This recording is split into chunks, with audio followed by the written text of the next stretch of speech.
घोसी के मैदान में महाभारत छिड़ी है।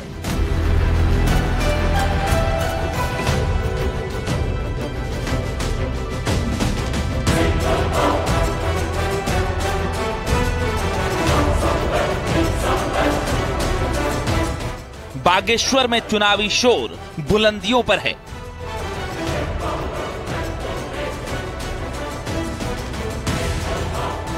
दो राज्य, दो सीटें, दो दलों की अग्नि परीक्षा। आज दुनिया के लोग मोदी जी के पीछे चहलकदमी करने के लिए परेशान हैं। आज इसलिए मैं कह सकता हूं कि आज मोदी जी के साथ पूरा का पूरा देश खड़ा है। जो गठबंधन एक बना है तमाम दलों से मिलकर इंडिया का, विपक्ष का, उसका एक लिटमस टेस्ट है एनडीए के साथ। चुनावी शोर थम गया, सियासतदानों की धड़कनें बढ़ गई और शुरू हो गया वोटिंग का काउंटडाउन। दारा सिंह चौहान जी को भारी समर्थन मिल रहा है और 8 सितंबर को जब वोटों की गिनती होगी तो घोसी में कमल का फूल खिलेगा, जो सुशासन का प्रतीक होगा, विकास का प्रतीक होगा। वो उपचुनाव जिसे 24 का सेमीफाइनल माना जा रहा है, वो उपचुनाव जिसके लिए यूपी के सभी सूरमाओं ने अपनी पूरी ताकत झोंक दी। नतीजे क्या होंगे वक्त बताएगा, लेकिन रुझान क्या है, कहानी क्या है, समीकरण क्या है, ये जानना बेहद दिलचस्प रहने वाला है। घोसी विधानसभा के एक एक वोट का संदेश देश में जाने वाला है। किसी की कुवत नहीं है, आप लाख चिल्ला लो, दारा चौहान 100% जीतेंगे, ये गारंटी लिखी। यूं तो उत्तराखंड के बागेश्वर में भी उपचुनाव है, लेकिन चर्चा और चुनाव का सेंटर है घोसी। घोसी का घमासान, जिसके जरिए मिशन 80 का लिटमस टेस्ट हो रहा है। लेकिन क्यों, ऐसा क्या है घोसी में? क्यों बीजेपी और सपा दोनों के लिए ये सीट नाक का सवाल बन गई है? विस्तार से समझेंगे, पूरी कहानी बताएंगे। इस बार बहुत भारी बहुमत से 50,000 से ज्यादा वोटों से दारा सिंह चौहान जी चुनाव जीतेंगे। भारतीय जनता पार्टी कम से कम 50,000 वोट से जीतने जा रही है। घोसी में राजभर का इम्तिहान है, घोसी में दारा सिंह चौहान है, घोसी में सेमीफाइनल का घमासान है। ग्राउंड का गणित क्या है समझेंगे, अब तक के रुझान क्या है देखेंगे, पूरे विस्तार से विश्लेषण होगा घोसी और बागेश्वर उपचुनाव का। तो बने रहिए न्यूज़ 18 के साथ।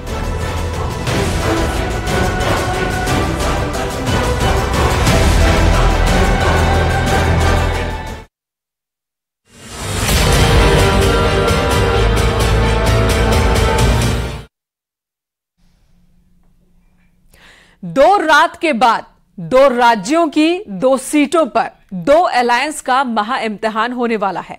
2023 के उपचुनाव हैं, लेकिन 8 सितंबर को जब नतीजे आएंगे तो ट्रेलर दिखेगा 2024 का। नमस्कार, मैं हूं आपके साथ मेनका चौधरी और आप देख रहे हैं हमारा खास कार्यक्रम व्यक्ति विशेष। आज के व्यक्ति विशेष में विश्लेषण होगा घोसी और बागेश्वर उपचुनाव का।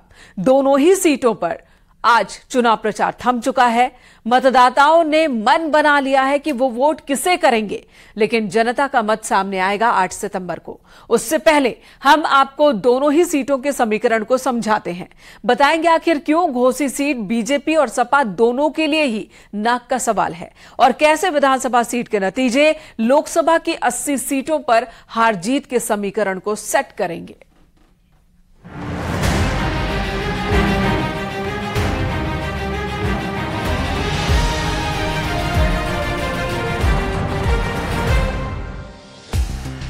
चौबीस में मोदी योगी के फॉर्मूले का ट्रायल।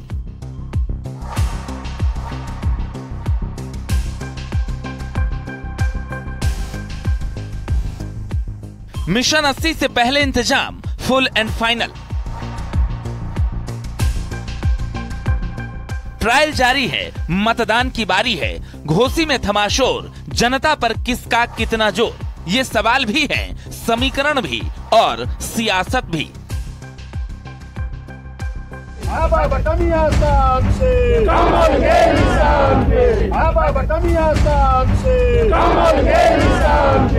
भाइयों बहनों, हमें घोसी के इस उपचुनाव में आपके बीच में आना पड़ा है। घोसी का यह उपचुनाव महत्वपूर्ण है। भाइयों बहनों, घोसी के इस चुनाव के महत्व को वही समझ पाएगा जिसने 2005 में मऊ के दंगों को नजदीक से महसूस किया होगा। यूं तो यूपी और उत्तराखंड दोनों राज्यों की एक एक सीट पर ही विधानसभा के लिए उपचुनाव होना है, लेकिन वो बात बागेश्वर में नहीं जो सियासत घोसी में चल रही है।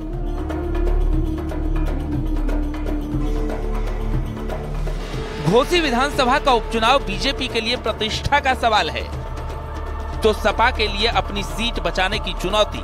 साल भर पहले सपा के टिकट पर जीते दारा सिंह चौहान अब सपा में नहीं है। यूं तो घोसी में सिर्फ विधानसभा का चुनाव है, लेकिन मिशन 80 जीतने के लिए योगी के लिए घोसी में जीतना बेहद जरूरी है। तो पीडीए की बात करते हैं, इनसे पूछा जाना चाहिए किस पीडीए की आप बात कर रहे हैं। हमने तो सबका साथ सबके विकास की बात की। कोई नहीं कह सकता मोदी जी के नेतृत्व में 9 वर्ष से अधिक समय से जो सरकार चल रही है, इस सरकार में बिना भेदभाव के शासन की योजना का लाभ हर व्यक्ति को मिला।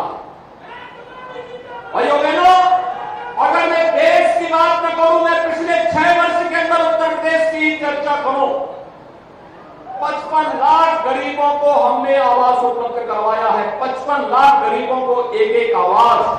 चौहान जिंदाबाद, जिंदाबाद, दारा सिंह चौहान जिंदाबाद, जिंदाबाद, नरेंद्र मोदी, दारा चौहान जिंदाबाद, जिंदाबाद। दरअसल बीजेपी छोड़कर समाजवादी पार्टी में गए दारा सिंह चौहान की घर वापसी हुई, उपचुनाव की घोषणा हुई और 5 सितंबर को वोट डाले जाएंगे। 8 सितंबर को परिणाम आएगा, लेकिन ये परिणाम भारतीय जनता पार्टी और विपक्षी गठबंधन इंडिया दोनों के लिए काफी महत्वपूर्ण माना जा रहा है। दरअसल इस उपचुनाव के परिणाम के जरिए दोनों गठबंधन अपनी ताकत का प्रदर्शन करेंगे। ऐसे में घोसी उपचुनाव एनडीए और इंडिया की सियासी पकड़ का एक बड़ा विषय बन गया है। यही कारण है कि इस उपचुनाव में जीत के लिए एनडीए और इंडिया गठबंधन में शामिल दलों ने अपनी पूरी ताकत झोंक दी है। घोसी में बीजेपी के सहयोगियों की भी अग्नि परीक्षा है। यही वजह है कि निषाद पार्टी के अध्यक्ष डॉक्टर संजय निषाद और सुहेल देव भारतीय समाज पार्टी के अध्यक्ष ओम प्रकाश राजभर भी लगातार सभाएं करते रहे हैं। किसी की कुवत नहीं है, आप लाख चिल्ला लो, दारा चौहान 100% जीतेंगे, ये गारंटी लिखी। कुछ काम नहीं कर उनका प्रचार करते ही यार हम एनडीए में शामिल हैं, एनडीए के लिए वोट मांगा था। एक सवाल, मुसलमानों में बहुत अधिक गरीबी है, क्योंकि गरीबी किसने बढ़ाई? उन्होंने हाथी साइकिल पंजा बटन दबाया और सपा बसपा के सहयोग से केंद्र की सरकार भी चल रही थी। लेकिन मुसलमानों में क्या कर रहा, वो वोट दे रहा था, बदले में गरीबी ले रहा था। आज उसको अनाज हम दे रहे हैं, मकान हम दे रहे हैं, इलाज हम करा रहे हैं बिना भेदभाव। अगर गरीब सबसे ज्यादा मुसलमानों में है तो सबसे ज्यादा मकान उन्हें मिला, गरीब ज्यादा निषादों और राजभर और जातियों में मिला। घोसी नाक का सवाल नहीं, बल्कि भावी सियासत का सवाल है। यहाँ अगर बीजेपी जीती तो संदेश साफ जाएगा कि एनडीए की स्थिति और समीकरण दोनों मजबूत हैं। अगर पार्टी को हार मिली तो विपक्षी गठबंधन के लिए ये टॉनिक का काम करेगा। अखिलेश यादव इसके बाद केंद्र और राज्य सरकार के खिलाफ अधिक हमलावर हो सकते हैं। अखिलेश जी बार बार कहा करते थे कि जब उनको बंगला मिला, सिक्योरिटी मिली, तो वो बार बार यही कहा करते थे कि शिवपाल जी बीजेपी के लिए काम कर रहे हैं।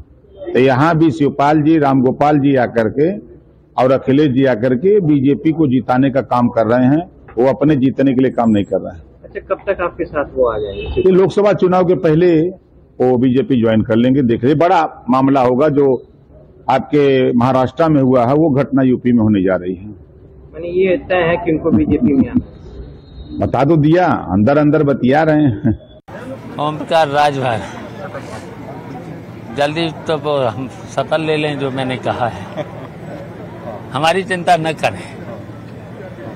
और हम जानते हैं कि अब ये आगे चल के विधायक भी नहीं हो पाएंगे। और जो देखे ये बहरूपिये हैं, ओम प्रकाश राजभर बहरूपिये हैं, ये पूरा प्रदेश समझ चुका है। ये कब प्रधानमंत्री के लिए क्या बोल रहे थे, गृह मंत्री जी के लिए क्या बोल रहे थे, उत्तर प्रदेश के मुख्यमंत्री योगी जी के लिए क्या बोल रहे थे। लोकसभा चुनाव से पहले घोसी का रण अहम माना जा रहा है।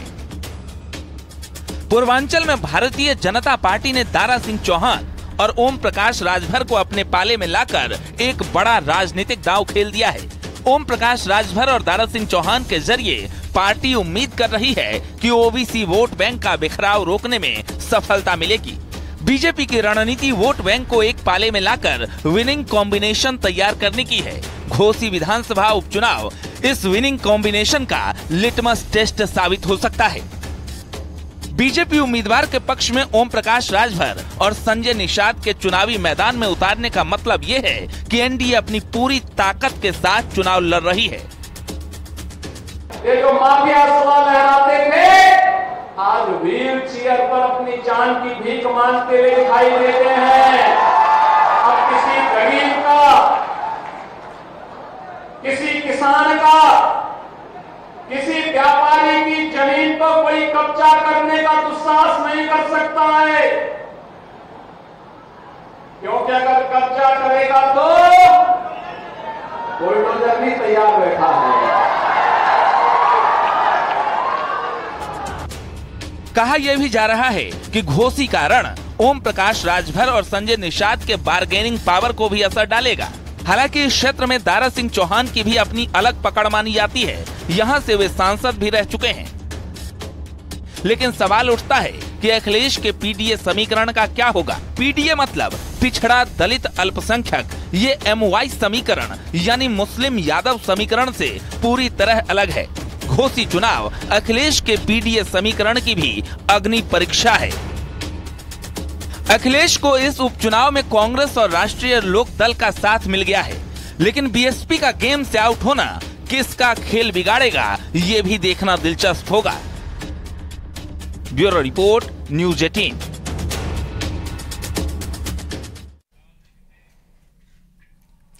घोसी सिर्फ एक सीट का चुनाव नहीं है, ये टेस्ट है अपने अपने समीकरणों का।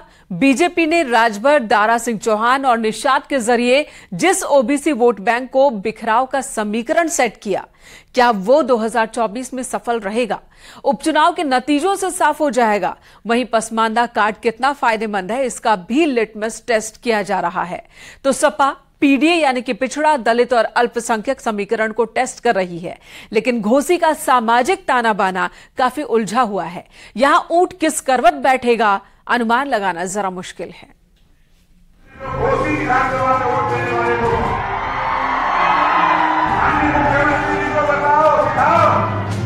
घोसी विधानसभा का उपचुनाव हम लोग 50,000 से ज्यादा मतों के अंतर से जीतेंगे और चुनाव नहीं जीतेंगे। घोसी के घमासान में विवादों के तीर खूब चले। आज यहाँ एक छोटी संख्या में समाजवादी पार्टी के गुंडे घूम रहे हैं, अपराधी घूम रहे हैं, जाति की बात कर रहे हैं। मुझे संतोष नहीं, मैं खुले मन से कहता हूँ, श्री अखिलेश यादव जी सुनो, उनके पूरे कुनबे को, उनके सैफई परिवार के लोग, यादव तक केवल सैफई वाली मत समझना। यादव भी एक ऐसी कौम है जो यादव और जातिवादी है, मैं जानता हूं, लेकिन वो राष्ट्रवादी भी है। आरोप प्रत्यारोप, सांप बिच्छू की लड़ाई और ना जाने क्या क्या। समाजवादी पार्टी की नीतियों से प्रताड़ित होकर, दुखी होकर और भारतीय जनता पार्टी के नेता मोदी जी के नेतृत्व में, योगी जी के नेतृत्व में जो सरकारें गरीब कल्याण के लिए काम कर रही है और विकास के आधार पर जो उत्तर प्रदेश को सजाने और संवारने का काम हमारी सरकारें कर रही हैं, उससे प्रभावित होकर भाइयों बहनों, मोदी जी के और योगी जी के नेतृत्व में विधानसभा की सदस्यता और समाजवादी पार्टी की सदस्यता को छोड़कर आपके हमारे सबके बीच में आए। उत्तर प्रदेश में कानून का राज स्थापित करने वाले आदरणीय योगी जी के नेतृत्व में और घोसी की अराजकता का हाल आप भूलिएगा नहीं। यहाँ की अराजकता को भूलने को समाजवादी पार्टी के शासनकाल में जिस जनसंगठनों ने भोली भाली जनता को परेशान करके रख दिया था, उसे घोसी की जनता कभी नहीं भूलेगी। लेकिन अब घोसी में शोर थम चुका है। उपचुनाव में सिर्फ 2 दिन बचे हैं और 5 दिन बाद 24 के सेमीफाइनल के नतीजे आ जाएंगे। लेकिन नतीजों से पहले यहाँ के समीकरण को समझना बेहद जरूरी है। घोसी में बीजेपी के पसमानदा कार्ड का ट्रायल है तो सपा के पीडीए समीकरण का टेस्ट। इस चुनाव में पसमानदा मुसलमान ट्रम्प कार्ड बनेगा। वजह है कि 4.5 लाख वोटरों में सिर्फ 90,000 मुस्लिम वोटर हैं। इनमें से 70% यानी 63,000 पसमानदा मुस्लिम वोटर हैं। इसलिए बीजेपी का पूरा फोकस मुस्लिम वोटरों पर है। पासमानदा मुसलमानों को साधने के लिए बीजेपी ने इस बार अल्पसंख्यक मोर्चे के साथ मंत्री को भी चुनाव मैदान में उतार दिया। जगह जगह प्रबुद्ध सम्मेलन कराए गए, जिसमें बीजेपी ने मुसलमानों के लिए योगी मोदी सरकार में चलाई जाने वाली योजनाओं के बारे में उन्हें जानकारी दी। ऐसे में घोसी में हो रहे चुनाव में पासमानदा मुसलमानों का मूड सिर्फ एक चुनाव की बात नहीं होगी, बल्कि आने वाले 2024 के समीकरण भी इससे साफ हो जाएंगे। उत्तर प्रदेश की 403 विधानसभा सीटों में लगभग 70 से ज्यादा सीटें मुस्लिम बाहुल्य हैं। पूरे प्रदेश में करीब 4 करोड़ मुसलमान हैं और उनमें सबसे अधिक आबादी पसमानदा मुसलमानों की है। 2022 के नतीजों पर नजर डालें तो सपा ने बड़े अंतर से खेल किया था। तब सपा के दारा सिंह चौहान को कुल 1,08,430 वोट मिले थे। वहीं बीजेपी के विजय राजभर को 86,214 वोट मिले, जबकि बीएसपी के प्रत्याशी वसीम इकबाल 54,248 वोट के साथ तीसरे स्थान पर रहे थे।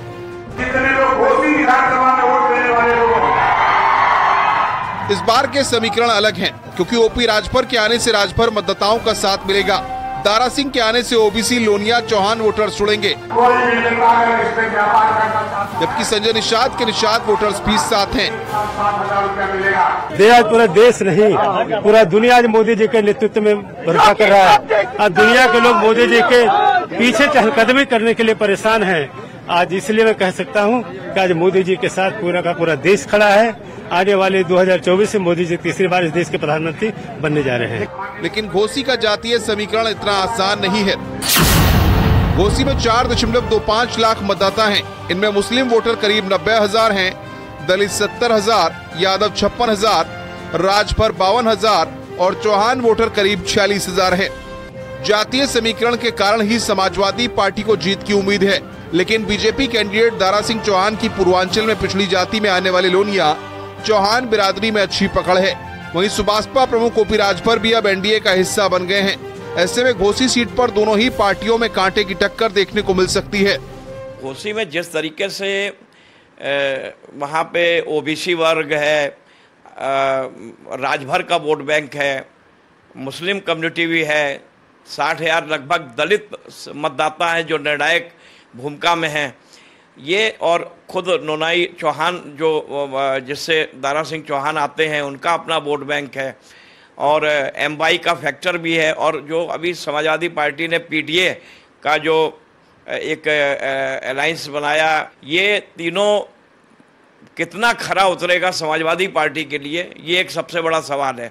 क्योंकि भारतीय जनता पार्टी के पास जिस तरीके से अब राजभर वापस आ गए हैं, राजभर का अपना वोट बैंक है, उधर दारा सिंह चौहान का अपना वोट बैंक है, नोनाई चौहान का, और उसके अलावा दलित मतदाता, क्योंकि मायावती ने कोई कैंडिडेट वहां उतारा नहीं है।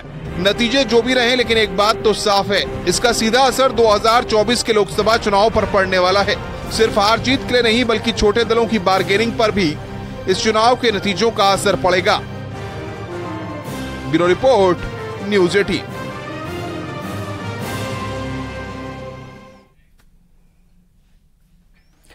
एक चुनाव घोसी में तो एक चुनाव बागेश्वर में भी है। बस फर्क इतना है कि उत्तराखंड में बीजेपी वर्सेस कांग्रेस है और यहां बीजेपी की अपनी ही जीती हुई सीट है, लेकिन मुकाबला फिर भी बेहद रोचक है।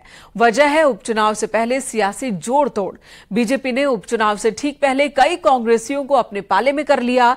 कांग्रेस को कमजोर करने का दावा बीजेपी कर रही है, तो कांग्रेस ने आम आदमी पार्टी के नेता से हाथ मिला लिया और मैदान में उन्हें उतार दिया। हमारी विधायक कैसी हो, हमारी विधायक कैसी हो, हमारी विधायक कैसी हो, हमारी विधायक कैसी हो।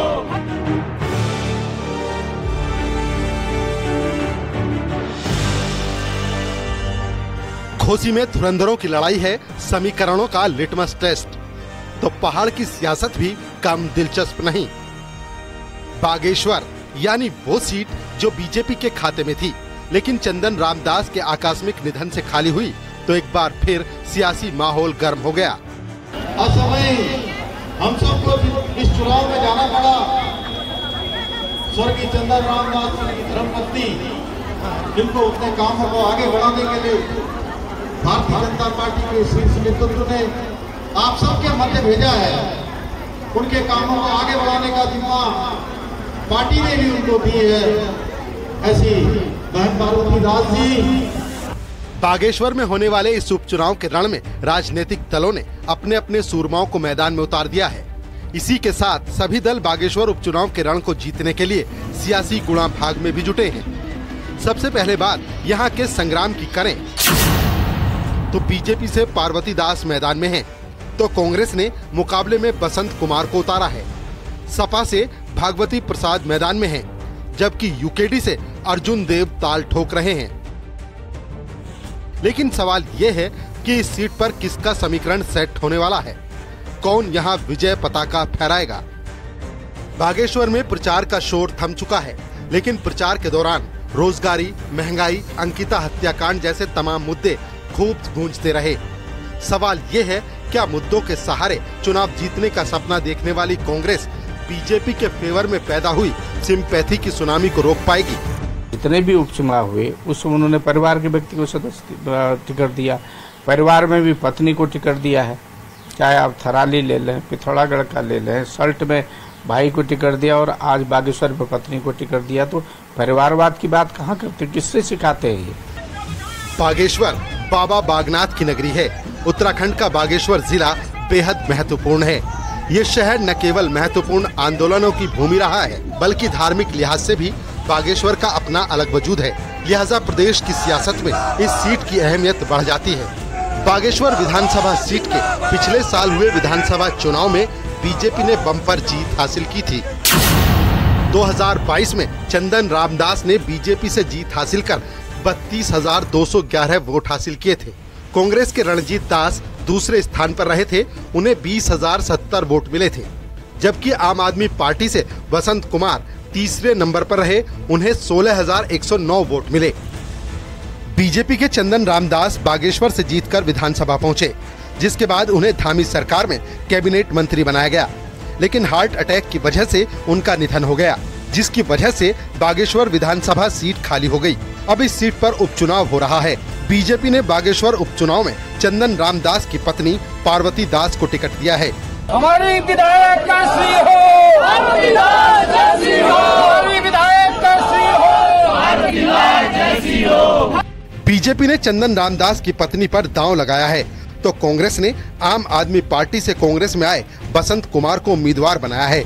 बताया जाता है कि बागेश्वर विधानसभा सीट पर भले ही बीजेपी एक के बाद एक चुनावी जीत हासिल कर रही हो, मगर कांग्रेस का भी यहाँ मजबूत जनाधार है। लेकिन जीत का परचम बीजेपी ने ही लहराया है। 2002 के पहले चुनाव में कांग्रेस ने यहाँ से चुनाव जीता था, लेकिन उसके बाद 2007, 2012, 2017, 2022 में बीजेपी ने ही बम्पर जीत हासिल की। बागेश्वर उपचुनाव में कांग्रेस के प्रत्याशी बसंत कुमार का इलाके में एक अपना मजबूत जनाधार है, लेकिन चंदन रामदास की लोकप्रियता भी कम नहीं रही है। ऐसे में बसंत कुमार के सामने कई सारी चुनौतियां हैं। एक तरफ उन्हें जहां प्रधानमंत्री नरेंद्र मोदी और मुख्यमंत्री पुष्कर सिंह धामी की लोकप्रियता से लड़ना है, तो दूसरी तरफ उन्हें पार्वती दास को मिल रही सहानुभूति से भी पार पाना है। उपचुनाव से पहले बीजेपी ने कांग्रेस को कमजोर करने में कोई कसर नहीं छोड़ी। बीजेपी ने 2022 में कांग्रेस के प्रत्याशी रहे रणजीत दास को अपने खेमे में शामिल किया। इतना ही नहीं, बीजेपी ने कांग्रेस को एक झटका देते हुए पूर्व कैबिनेट मंत्री और खटीमा से विधायक रहे सुरेश आर्य को भी भारतीय जनता पार्टी में शामिल करवाया। इन दोनों नेताओं के बीजेपी के साथ आने से बागेश्वर के समीकरण काफी बदल गए हैं। रोजगार सृजन के मामले में भी उत्तराखंड हिंदुस्तान के दूसरे नंबर का देश आज जो है भारत सरकार के सूचकांक में आया है। इसी प्रकार से अनेकों क्षेत्रों में आज हम लगातार आगे बढ़ रहे हैं। मोदी जी ने आज दुनिया के अंदर देश का मान बढ़ाया है, देश का सम्मान बढ़ाया है, स्वाभिमान बढ़ाया है। मोदी जी के नेतृत्व में आज सशक्त भारत बन रहा है। बागेश्वर उपचुनाव को लोकसभा चुनाव का ट्रायल माना जा रहा है। बीजेपी बागेश्वर उपचुनाव के साथ साथ लोकसभा की 5 सीटों का भी टेस्ट ले रही है। 8 सितंबर को आने वाले नतीजे सिर्फ बागेश्वर सीट के नतीजे नहीं होंगे, बल्कि 2024 में होने वाले लोकसभा चुनाव का ट्रेलर भी होगा। ऐसे में बीजेपी किसी भी कीमत पर उपचुनाव के रण को जीतना चाहेगी। Bureau report, news 18।